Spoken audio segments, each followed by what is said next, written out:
5ರವರೆಗೆ 4 ಜನ ಆರೋಪಿಗಳು ನ್ಯಾಯಾಂಗ ಬಂಧನದಲ್ಲಿರ್ತಾರೆ.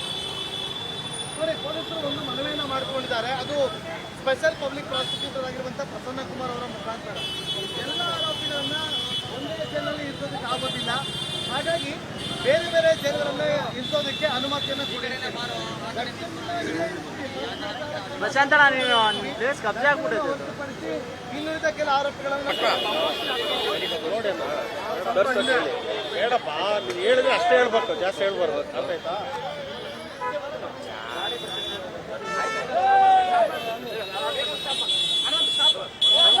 ಅಣ್ಣ ಮೊಬೈಲ್ ಡೌನ್ ಮಾಡಿ ಅಣ್ಣ ನೀವು.